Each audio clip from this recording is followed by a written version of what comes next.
Entonces, con nuestro estudio de Apocalipsis, y quiero que abran sus Biblias allí en Apocalipsis capítulo 1 y vamos a estudiar del 9 al 20. Y vamos a continuar con nuestro estudio acerca de la visión de Jesucristo. Y vamos entonces a leer ahí la palabra de Dios. ¿Cuántos están allí? ¿Listos? Dice: yo, Juan, vuestro hermano y copartícipe vuestro en la tribulación y en el reino y en la paciencia de Jesucristo, estaba en la isla llamada Patmos, por causa de la palabra de Dios y el testimonio de Jesucristo. Yo estaba en el Espíritu en el día del Señor y oí detrás de mí una gran voz como de trompeta, que decía: yo soy el Alfa y la Omega, el principio y el último. Escribe en un libro lo que ves y envíalo a las 7 iglesias que están en Asia: a Éfeso, Esmirna, Pérgamo, Tiatira, Sardis, Filadelfia y Laodicea. Y me volví para ver la voz del que habló conmigo, y vuelto vi 7 candeleros de oro, y en medio de los 7 candeleros a uno semejante al Hijo del Hombre, vestido de una ropa que llegaba hasta los pies, y ceñido por el pecho con un cinto de oro. Su cabeza y sus cabellos eran blancos como la blanca lana, como nieve sus ojos como llamas de fuego, y sus pies semejantes al bronce bruñido, refulgante como un horno, y su voz como estruendo de muchas aguas. Tenía en su diestra 7 estrellas, de su boca salía una espada aguda de 2 filos, y su rostro era como el sol cuando resplandece en su fuerza. Cuando le vi, caí como muerto a sus pies, y él puso su diestra sobre mí, diciéndome: no temas, yo soy el primero y el último, y el que vivo y estuve muerto, mas he aquí que vivo por los siglos de los siglos. Amén. Y tengo las llaves de la muerte y del Hades. Escribe las cosas que has visto, y las que son y las que han de ser después de estas. El misterio de las 7 estrellas que has visto en mi diestra, y de los 7 candeleros de oro. Las 7 estrellas son los ángeles de las 7 iglesias, y los 7 candeleros que has visto son las 7 iglesias. Vamos a pedir al Señor que nos muestre en su palabra esta visión majestuosa del Cristo glorificado. Padre celestial, hoy venimos ante ti, ante tu presencia, sabiendo de que somos hombres y mujeres que hemos sido redimidos por la sangre del Cordero, Señor. Ayúdanos, exhórtanos a través de tu palabra, motívanos hoy, Señor, y también repréndenos en todos aquellos aspectos que necesitamos ser reprendidos, Señor. Tu iglesia escucha lo que tu palabra dice. En Cristo Jesús te lo pedimos.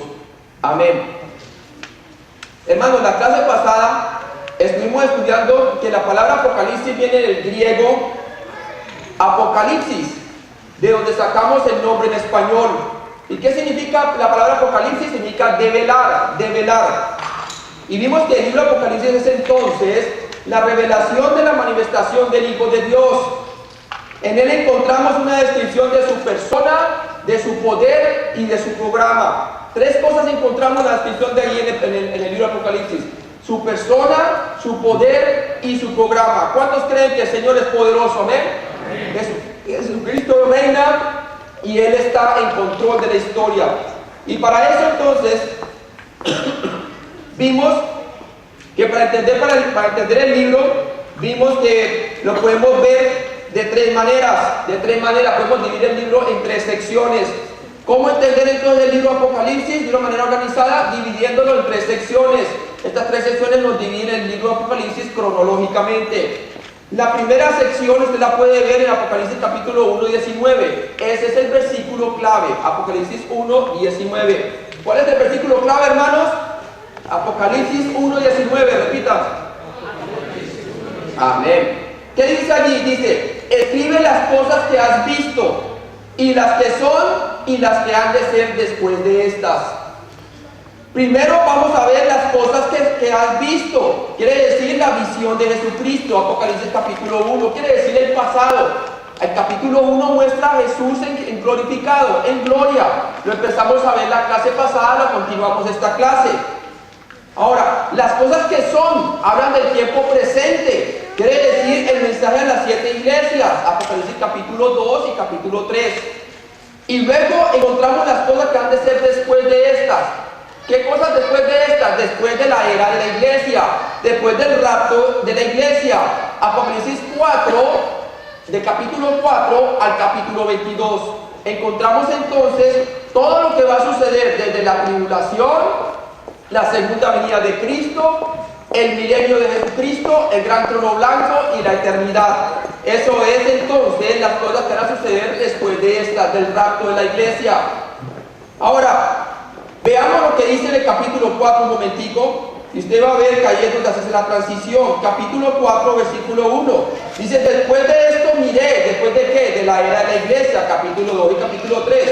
Y he aquí una puerta abierta en el cielo, y la primera voz que oí, como de trompeta, hablando conmigo, dijo, sube acá y yo te mostraré las cosas que sucederán después de qué. De esta. Ahí está simbolizando el rapto. Él sube y la puerta del cielo está abierta y él está allá y comienza a ver a la iglesia en el cielo. La iglesia desde el capítulo 4 hasta el capítulo 19 se encuentra en el cielo. No hay descripción de la iglesia durante esos capítulos sobre la tierra. ¿Por qué? Porque la iglesia está en el cielo. Y la tribulación entonces viene sobre la tierra. Ahora, veamos entonces hoy la continuación de la primera sección del libro. Amén. Veamos las cosas que has visto. Y empecemos entonces con la visión de Jesucristo en Apocalipsis capítulo 1. ¿Cierto? Y vamos a ver como punto número 6 el recipiente de la visión. El recipiente de la visión. Versículos 9 al 10. Dice, yo Juan, vuestro hermano y copartícipe vuestro en la tribulación, en el reino y en la paciencia de Jesucristo, estaba en la isla llamada Patmos, por causa de la palabra de Dios y el testimonio de Jesucristo. Yo estaba en el Espíritu en el día del Señor y oí detrás de mí una gran voz como de ¿qué? Como de trompeta. ¿Por qué estaba él allí? Por causa de la palabra de Dios y el testimonio de Jesucristo. Porque estamos nosotros aquí en la iglesia reunidos por estas dos causas. Por la causa del testimonio de Dios y el testimonio de Jesucristo. El testimonio de Jesucristo personal en cada uno de nosotros. ¿Cuántos dicen amén? ¿Sí? Lo mismo estaba allí Juan, por la causa del testimonio, está siendo perseguido y estaba allí en la isla de Patmos. Veamos primero su identidad. El versículo 9 nos dice, yo Juan. Este fue el último de los apóstoles, hermanos, que sobrevivió la persecución para escribirnos el libro entero del Apocalipsis, alrededor del año 95 después de Cristo. Esto nos recuerda de la discusión que tuvo Pedro con el Señor con respecto de la durabilidad de la vida del apóstol Juan. Miren lo que dice la palabra de Dios en Juan 21, por favor. Vamos al Evangelio de Juan 21 y vamos a ver lo que dice la palabra de Dios. Y vemos allí que Pedro entonces le pregunta al Señor, ¿y qué sucederá con este? Miren lo que dice ahí la palabra de Dios. En el capítulo 21, versículo 21 al 23. ¿Están allí? Y dice la palabra de Dios, cuando Pedro le vio, dijo a Jesús, Señor, ¿y qué de este? Jesús le dijo, si quiero que él quede hasta que yo venga, ¿qué a ti? Sígueme tú. Este dicho se extendió entonces entre los hermanos, que aquel discípulo no moriría. Pero Jesús no le dijo que no moriría, sino, si quiero que él quede hasta que yo venga, que a ti. Amén. Y obviamente el Señor le permitió que él viviera largos años. ¿Para qué? Para que pudiera ver, de cierta manera, el libro de Apocalipsis, pudiera escribirlo, pudiera ver aquella visión gloriosa. Entonces vemos que la identidad del recipiente de la bendición de la visión es el apóstol Juan. Ahora veamos como punto número 2 su relación a los lectores. Vemos que él es su hermano en Cristo. Este refiere a sus hermanos en Cristo. Él fue también pastor en la iglesia de Éfeso, ¿sí? Y por eso dice en el capítulo 9, en el versículo 9, en el capítulo 1 dice, vuestro hermano. Ahí entonces muestra su afinidad espiritual. Nosotros cuando recibimos a Cristo como Salvador somos ¿qué? Hermanos en Cristo. Espiritualmente hemos sido bautizados por el mismo Espíritu cuando recibimos a Cristo como Salvador. Hermanos, ¿saben una cosa? Uno cuando entonces recibe a Cristo como Salvador y ve amigos que reciben a Cristo como Salvador, a veces aquellas amistades vienen a ser más unidos que nuestra propia familia carnal. ¿No es así? Sí, ¿por qué? Porque nos une la familia eterna de Cristo. Nosotros vamos a ver por una eternidad. La familia nuestra, aunque sea de carne y hueso, si no ha recibido a Cristo, no lo vamos a ver por la eternidad. ¿Cuántos dicen amén? Miren lo que dice Proverbios 18, 24. Es muy cierto lo que dice este proverbio, Proverbios 18, 24. Dice, el hombre que tiene amigos ha de mostrarse amigo. Y amigo hay más unido que un hermano. ¿Cuánto lo creen? Y es verdad. ¿Sí? Los amigos en la fe, los hermanos en la fe, son mucho mejor que aún nuestra propia familia de carne. Segundo, no solamente vemos que él era un hermano en Cristo y que se dirige a ellos como su hermano en Cristo, sino que también vemos que era su compañero en tribulaciones. Dice el versículo 9 del capítulo 1, y copartícipe vuestro en las tribulaciones, en el reino y en la paciencia de Jesucristo. Muchos cristianos estaban entonces sufriendo ¿qué? Tribulaciones por su negación y rechazo a adorar al emperador romano, al emperador Domiciano, quien se proclamaba ser una deidad. ¿Sí? Él quería que lo adoraran a él. Pero por causa de eso es que estaba él entonces sufriendo tribulación. Y los hermanos también, todas las iglesias en Asia estaban sufriendo tribulación. Obviamente la tribulación fue una cuestión tremenda de persecución durante esos tiempos. ¿Sí? Juan 16:36 nos dice la palabra de Dios. Juan 16:33 dice, estas cosas os he hablado para que en mí tengáis paz, dice el Señor. En el mundo tendréis aflicción, pero confiad, yo he vencido ¿a qué? Al mundo. ¿Cuánto lo creen? El Señor Jesucristo ha vencido al mundo. ¿Y cómo? Nuestra fe es la que vence, hermanos. ¿Cómo animaba a sus lectores en medio de la tribulación el apóstol Juan? ¿Cómo animaba a los lectores? ¿Cómo animar desde una cárcel en donde él estaba allí atribulado? Pues bien, primero permaneciendo por la fe en Jesucristo. Esa es la base principal, permanecer en la fe en Jesucristo. Miren lo que dice Hebreos 6, del 11 al 12, por favor. Y vemos la exhortación en el libro de Hebreos, para que nosotros perseveremos en la fe en Jesucristo. Dice allí, pero deseamos que cada uno de vosotros muestre la misma solicitud hasta el fin, para plena certeza de la esperanza, a fin de que no os hagáis perezosos, sino imitadores de aquellos que por la fe y la paciencia heredaron ¿qué? Las promesas. Ninguno hereda las promesas con pereza. Tenemos que ser fervientes en el Señor, teniendo fe en Él, en la persona de Jesucristo. ¿Sí? Segundo, cómo animaba a sus lectores en medio de las tribulaciones, no solamente permaneciendo por la fe en Jesucristo, sino número 2, manteniéndose unido a su comunidad, la iglesia. Hebreos 10:25 nos dice, no dejando de congregarnos como algunos tienen por costumbre, sino exaltándonos, y tanto más cuando veis que aquel día se acerca. ¿Cuál día, hermano? El día de Cristo. Pero ¿cuántas personas se dejan enfriar y dejan de congregarse? Y la tribulación que estamos pasando aquí, nada comparada a las tribulaciones que estaban pasando en las iglesias en Asia. Tribulación tremenda, hermanos. Hasta que yo sepa, aquí nadie le están poniendo una pistola o lo están encarcelando por predicar a Cristo. Levante la mano si alguno está así. Ninguno, ¿no? Pero no asistimos a la iglesia. Lo tomamos de vez en cuando.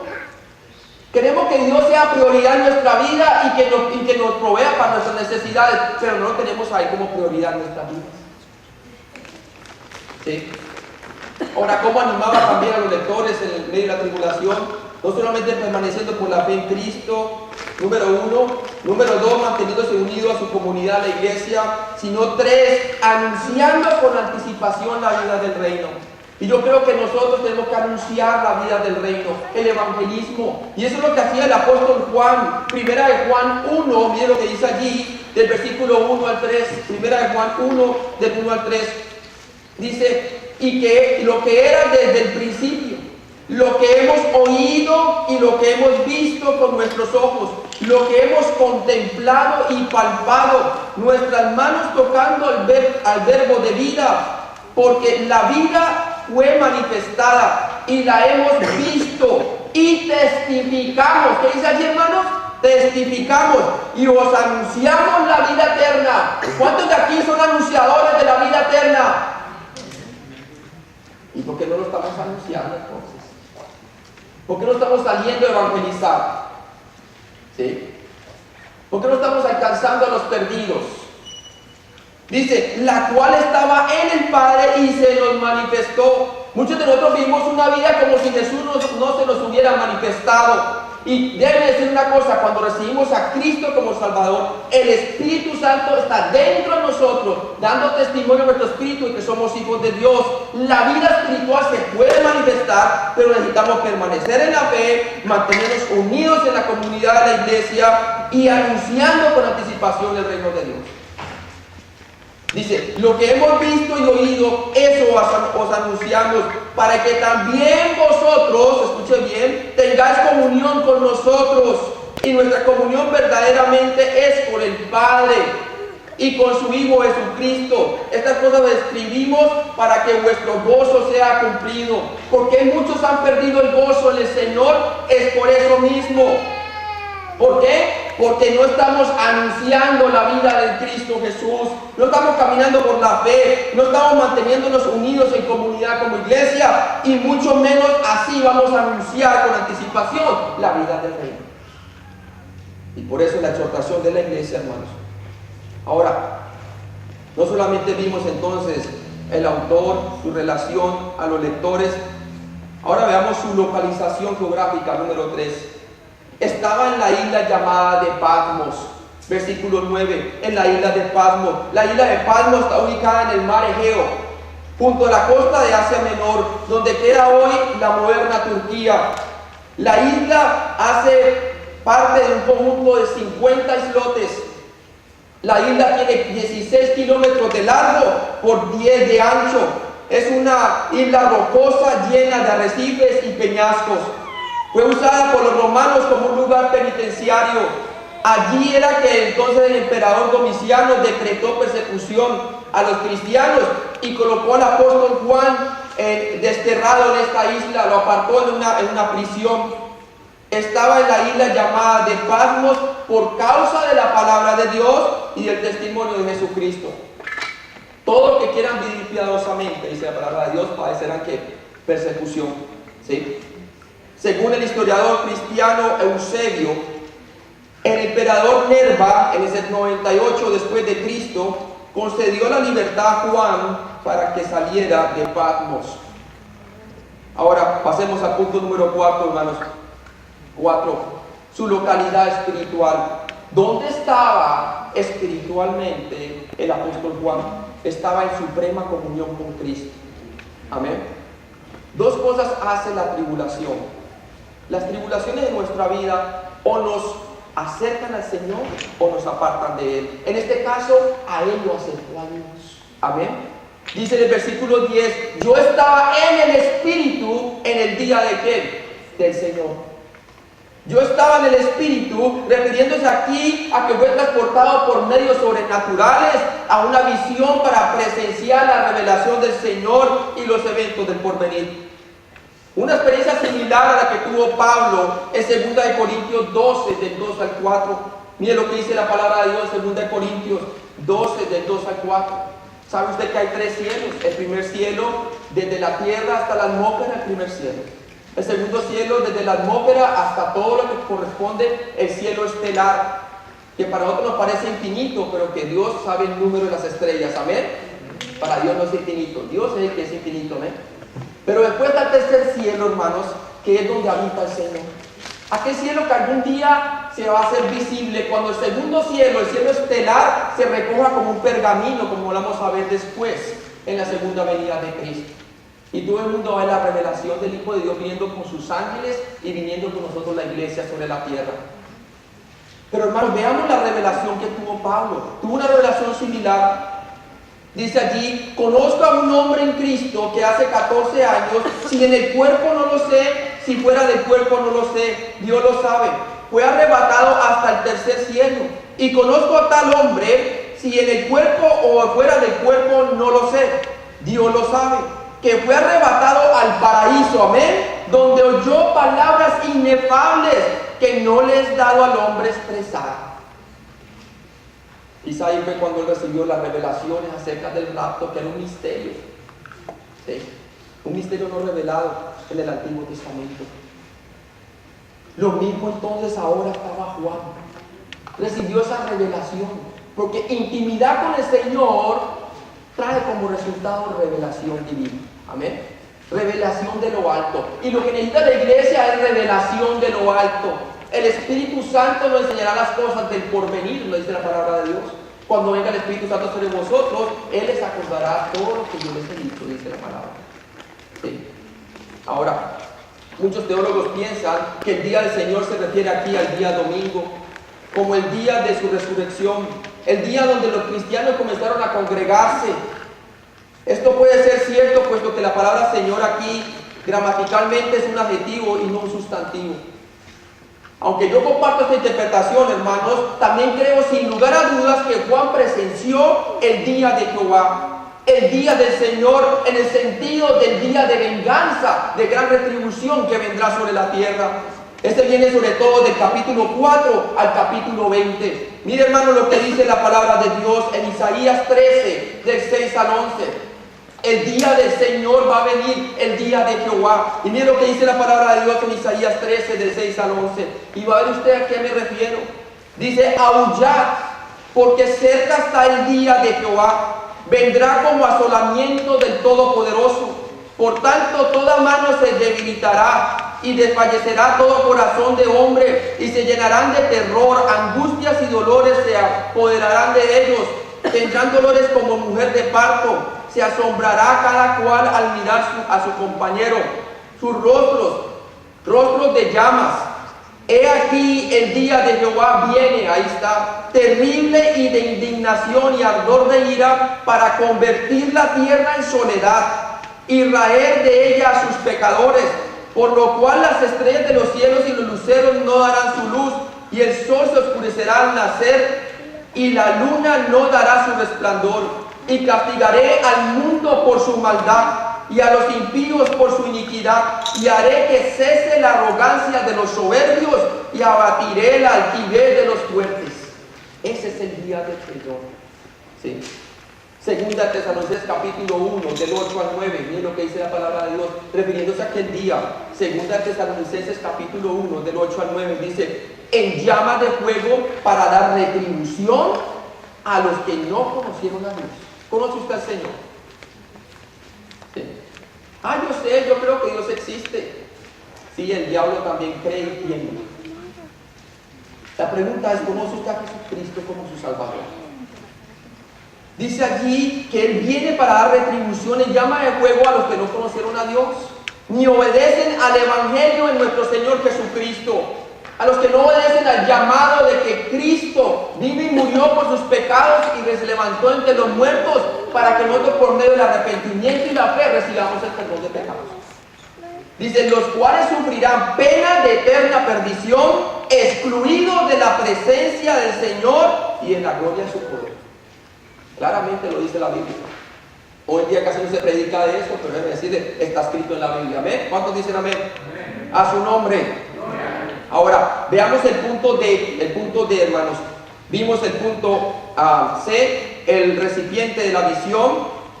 Luego vimos el siguiente punto.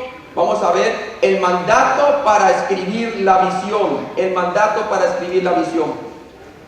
Dice en el versículo 10 y parte del versículo 11 del capítulo 1. Y oí detrás de mí una gran voz, como de trompeta, que decía: yo soy el alfa y la omega, el principio y el último. Amén. Ahora, ¿qué vemos aquí, hermanos? Primero veamos la identidad de la voz como trompeta. La voz como de trompeta. El contexto nos da a entender que es la voz solemne de nuestro Señor Jesucristo. ¿Cuántos dicen amén? Esta gran voz refleja la solemnidad de lo que Dios está a punto de revelar. Es algo solemne. Está revelando la gloria de sí mismo al apóstol Juan. ¿Sí? La gloria de su gran día. Ahora, no solamente vemos la identidad de una voz como de trompeta, también vemos la localidad de la voz. Y oí detrás de mí, detrás de mí. Esto es simbólico, hermanos.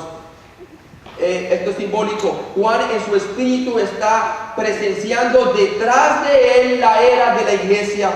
Y cuando retorna ve a Cristo glorificado, hermanos. En medio de ella, ¿de quién? De las iglesias, ¿cierto? De una manera glorificado, pero en medio de una iglesia no glorificada. La iglesia todavía está en la tierra. Hermanos, el Señor está, dice la palabra de Dios, que Él está en la autoridad de su disciplina, en medio de dos o tres hermanos. Cuando hayan dos o tres en mi nombre, ahí estaré yo. ¿Sí? Y está hablando de su disciplina. Amén. El Señor Jesucristo está en medio de su iglesia. Su santidad, Él está en su gloria en medio de una iglesia todavía no glorificada. Amén. Nosotros estamos en un proceso. Todavía nuestro cuerpo es carnal, aunque nuestro espíritu es santo. Amén. Nuestra naturaleza todavía es carnal. Y por eso el Señor nos exhorta. ¿Sí? ¿Y cómo exhorta? Exhorta a la iglesia no glorificada, advirtiéndole y motivándola. El libro Apocalipsis es una serie de advertencias y de motivación. Advertencia para los que no han recibido a Cristo y están jugando a la iglesiecita. Y motivación para los que estamos en Cristo y realmente hemos nacido de nuevo y amamos su venida. Amén. Ahora, veamos el punto número 3, el mandato de la voz. El mandato de la voz. La voz manda a Juan a escribir la visión y enviarla en un libro. Un libro es un rollo en ese tiempo, un rollo de pergamino, a las 7 iglesias representantes en la provincia de Roma, en Asia. ¿Sí? Y miren lo que dice el versículo 11. Dice: escribe en un libro, en el rollo, en el pergamino, lo que ves y envíalo a las 7 iglesias que están en Asia: a Éfeso, Esmirna, Pérgamo, Tiatira, Sardis, Filadelfia y Laodicea. Son las 7 iglesias representantes. Había más iglesias en Asia, una cantidad de iglesias. El apóstol Pablo fundó muchas iglesias. ¿Sí? Pero estas iglesias son las iglesias representantes del libro Apocalipsis. ¿Sí? Representan la iglesia de ese tiempo hasta la iglesia de hoy, antes del rapto. Amén. Ahora veamos la naturaleza de la visión, hermanos. ¿Qué no se describe en esta visión? A veces aprendemos por lo que no es algo, ¿cierto? Primero, ¿qué no describe esta visión? Esta visión no describe el aspecto físico de Cristo. En ninguna parte de la Biblia se nos da una descripción física de Él, ni tampoco la necesitamos. ¿Cuántos dicen amén? En el catolicismo todo el mundo buscando el rostro de Cristo. ¿Para qué? La Biblia no nos muestra el rostro de Cristo, el rostro físico de Cristo. Eso no lo necesitamos. ¿Cuántos dicen amén? Ya esas imágenes es idolatría. No te hará ninguna imagen delante de mí, dice el Señor. Amén. Ahora, ¿qué sí describe? ¿Qué sí describe esta visión? Describe su moralidad. Revela sus atributos como sacerdote y juez, a medida que Él camina entre las iglesias como el Hijo de Dios glorificado. Amén. Él es sacerdote y juez. Él es el único que tiene autoridad para juzgar cómo está caminando cada uno. ¿Cuántos dicen amén? Sí. Ahora veamos la visión misma del versículo 12 al 18 del capítulo 1. Dice: y me volví a ver la voz del que hablaba conmigo, y vuelto vi 7 candeleros de oro, y en medio de los 7 candeleros a uno semejante al hombre, al Hijo del Hombre, vestido de una ropa que llegaba hasta los pies y ceñido por el pecho con un cinto de oro. Su cabeza y sus cabellos eran blancos como la blanca lana, como nieve sus ojos como llama de fuego, y sus pies semejantes al bronce bruñido, refulgante como en el horno, y su hoz como estruendo de muchas aguas. Tenía en su diestra 7 estrellas, de su boca salía una espada aguda de 2 filos, y su rostro era como el sol cuando resplandece en su fuerza. Cuando le vi, caí como muerto a sus pies, y él puso su diestra sobre mí, diciéndome: no temas, yo soy el primero y el último, y el que vivo y estuve muerto, mas he aquí que vivo por los siglos de los siglos, amén, y tengo las llaves de la muerte y del Hades. Usted dice: pastor, ¿y cuál es la interpretación de todo ese simbolismo? Bien, le encontramos en el versículo 20.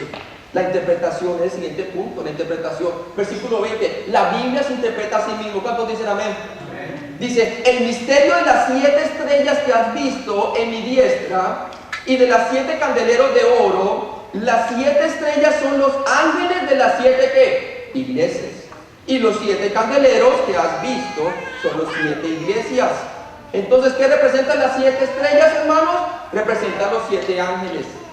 En el griego viene de ángelos, que significa mensajeros, ¿sí? Simbolizado con los 7 pastores líderes de las 7 iglesias.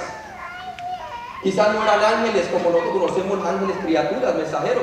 ¿Por qué? Porque los ángeles no son líderes de iglesia. Amén. Los pastores sí. Ahora, ¿qué representan los 7 candeleros? Representan las 7 iglesias representativas de Asia Menor, incluyendo las iglesias actuales hasta que el Señor venga antes del rapto, ¿cierto? El número 7, hermanos, es un número interesante. Los números en la Biblia son números interesantes.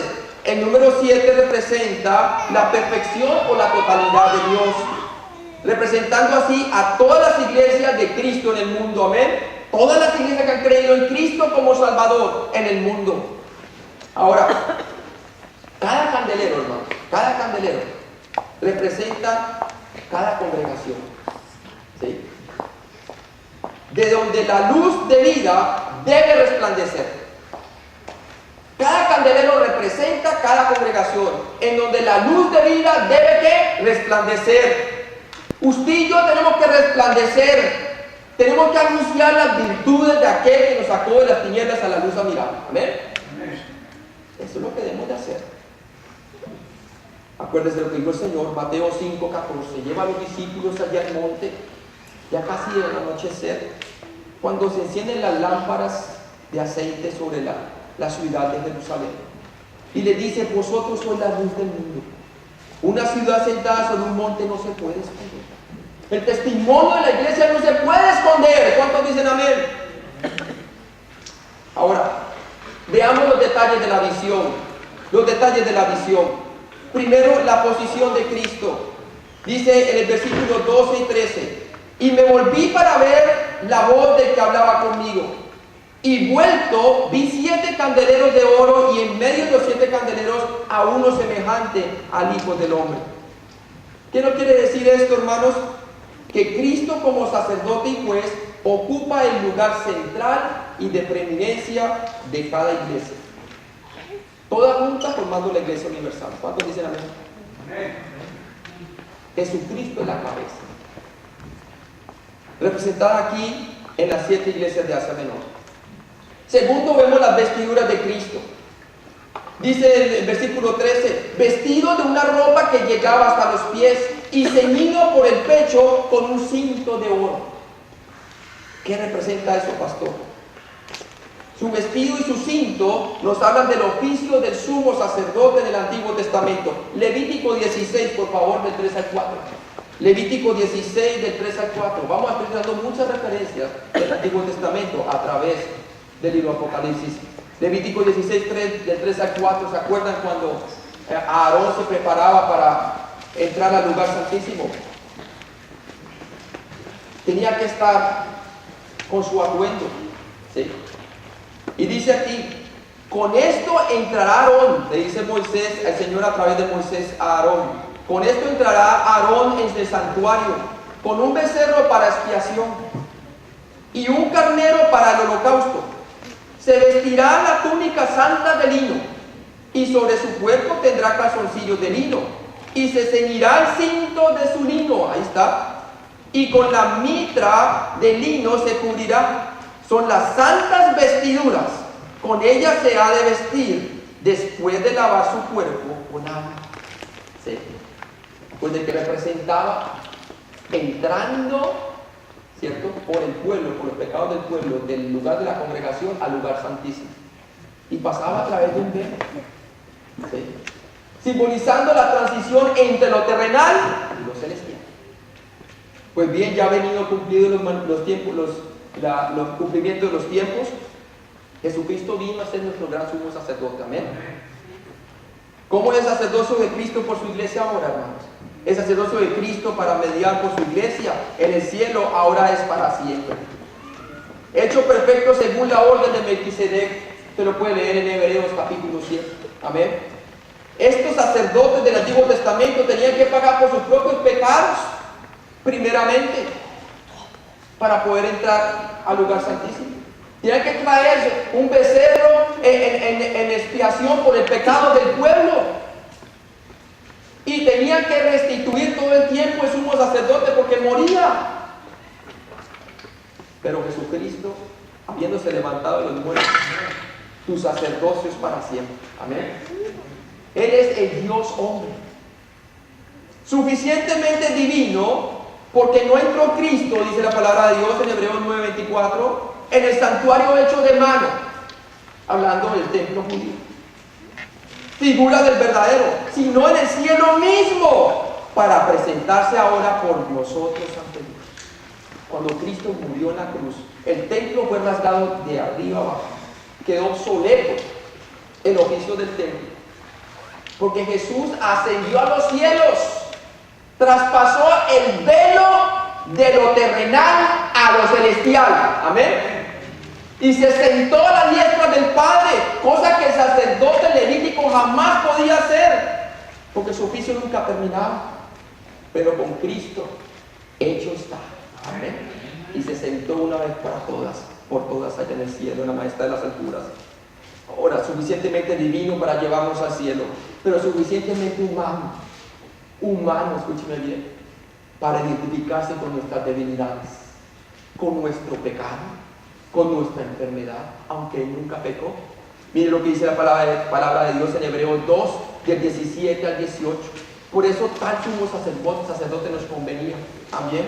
Amén. Dice, por lo cual debía ser en todo semejante a sus hermanos, para venir a ser misericordioso y fiel sumo sacerdote en lo que Dios se refiere, para expiar por los pecados del pueblo, pues en cuanto Él mismo padeció siendo tentado, aunque no pecó, es poderoso para socorrer a los que son, ¿qué?, tentados.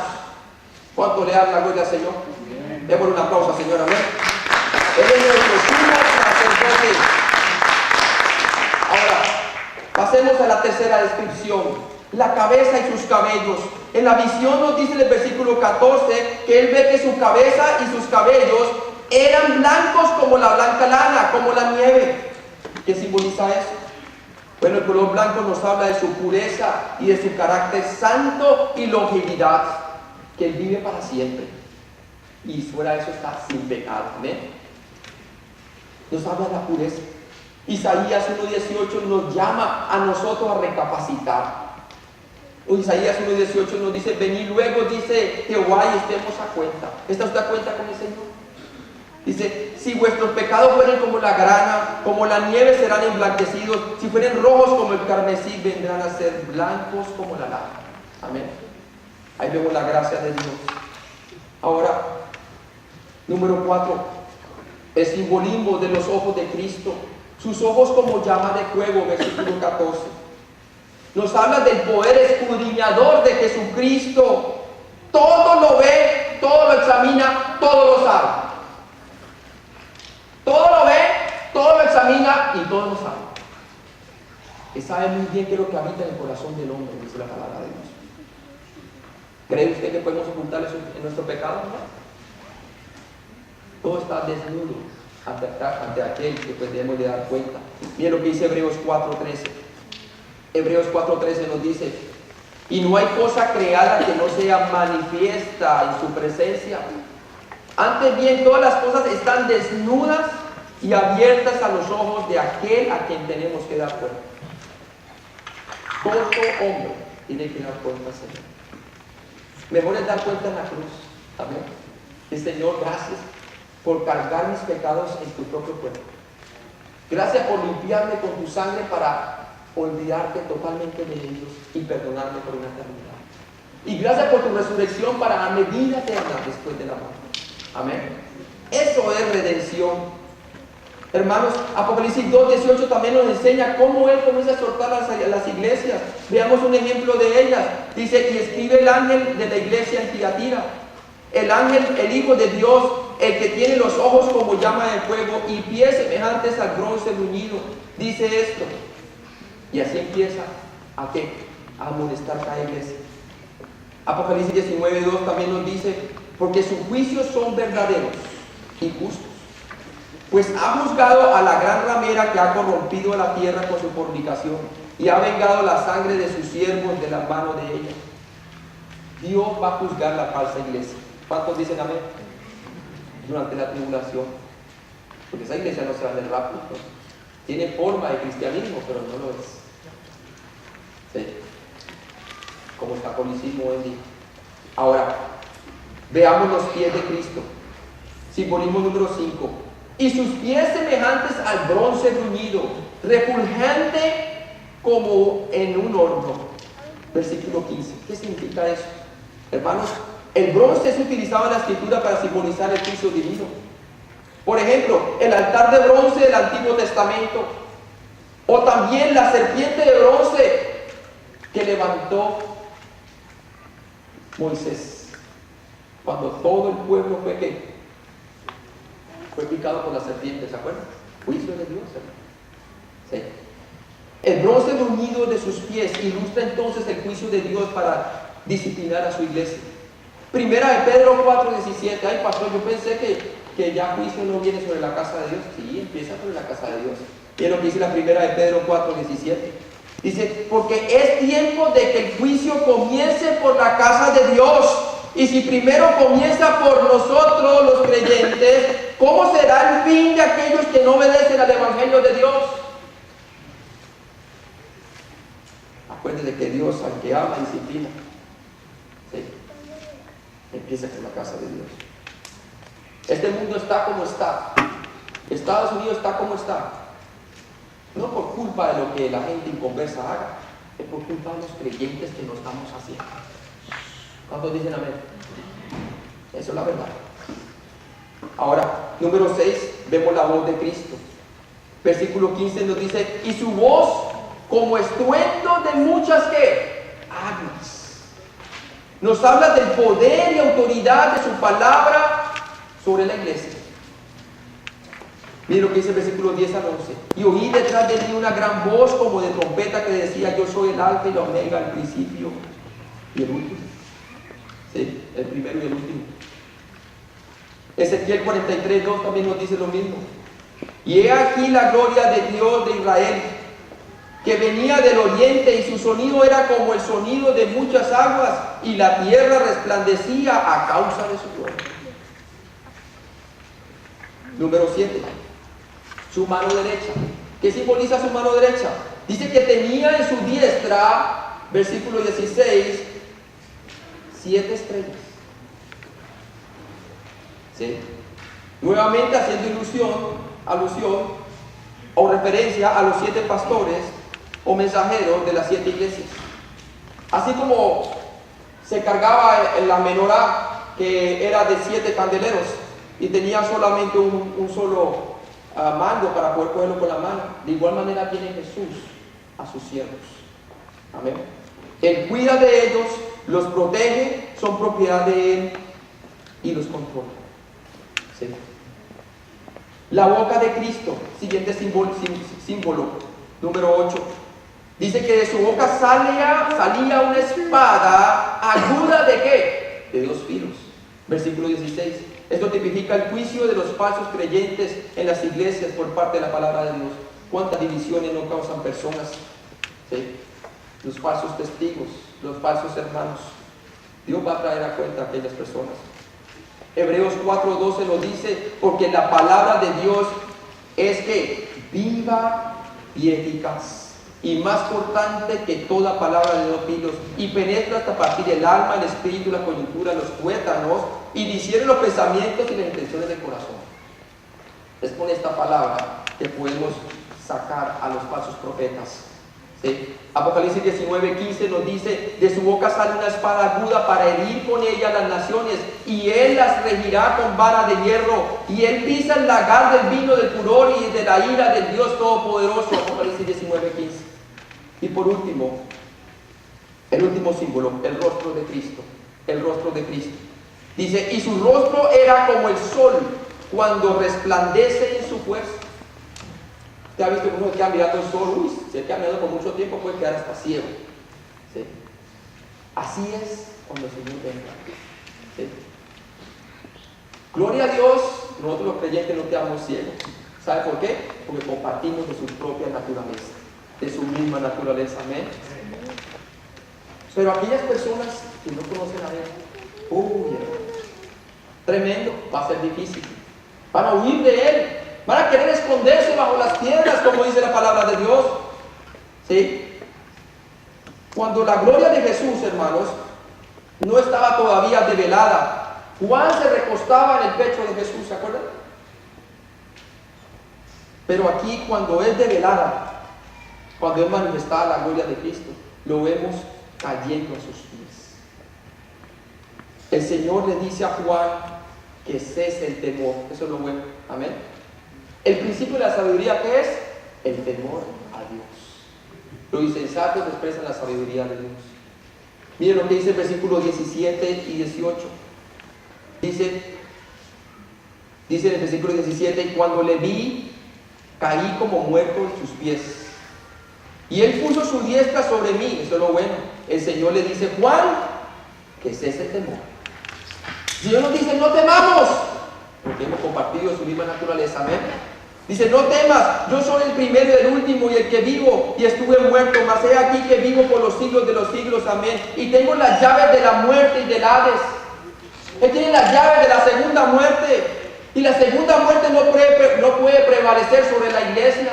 Mateo 16:18 le dijo el Señor a Pedro, y yo también te digo que tú eres Pedro, y sobre esta roca, sobre la confesión de fe de Pedro, de creer en Cristo, que eres el Mesías, edificaré mi iglesia, y las puertas del Hades, la segunda muerte, no prevalecerán contra él. ¿Cuántos dicen amén? Hermanos, yo voy a hacer una invitación. Una invitación. Esto nos invita a la iglesia a tener motivación por un lado, pero por otro lado advertencia. Primera de Juan 3, del 1 al 3 nos dice, mirad cuál amor nos ha dado el Padre, para que seamos llamados hijos de Dios. Por esto el mundo no nos conoce, porque no lo conocieron a Él. Amados, ahora somos hijos de Dios. ¿Es usted un hijo de Dios? ¿Es usted una hija de Dios? Dice, y aún no se ha manifestado lo que hemos de ser, pero sabemos que cuando Él se manifieste, ¿cuántos dicen amén? Seremos semejantes a Él, porque le veremos tal como Él es. Ese es el anhelo del cristiano. ¿Cuántos están conmigo? Dice, y todo aquel que tiene esta esperanza en Él, se purifica a sí mismo, así como Él es puro. Amén. Vamos a orar, Señor. Padre Celestial, gracias por este día, Señor. Yo te pido, Padre, si hay alguno en medio de la congregación, Señor, que todavía no ha recibido a Cristo. Aquí está un mensaje de advertencia, pero también un mensaje de amor. Que sepa que Cristo murió por él o por ella, y que se levantó entre los muertos, para que no venga a juicio ni a condenación. Padre, yo te pido que esta persona ponga su fe en Jesucristo y hoy se arrepienta por la fe en Cristo y sea salvo. A su vez, Señor, esta es una advertencia para la iglesia, Señor, para los que estamos dormidos espiritualmente hablando, Señor, para aquellos quienes sus obras no son halladas gratas delante de Dios, porque no vienen de un corazón de intimidad contigo, Señor. Padre, tú conoces nuestro corazón y nuestras intenciones. Perdona nuestros pecados, Señor, porque tú eres bien y justo para perdonar. Pero también este mensaje es un mensaje de motivación.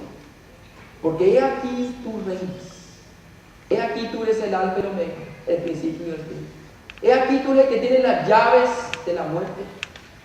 Y tienes el don de la vida eterna para todo aquel que cree en ti, Señor. Padre, ayúdanos a recordar siempre esto, Señor. Ayúdanos a ser testigos de tu gloria, a anunciarte a diestra y siniestra y a no descuidar nuestra comunión contigo. En Cristo Jesús te lo pedimos. Amén.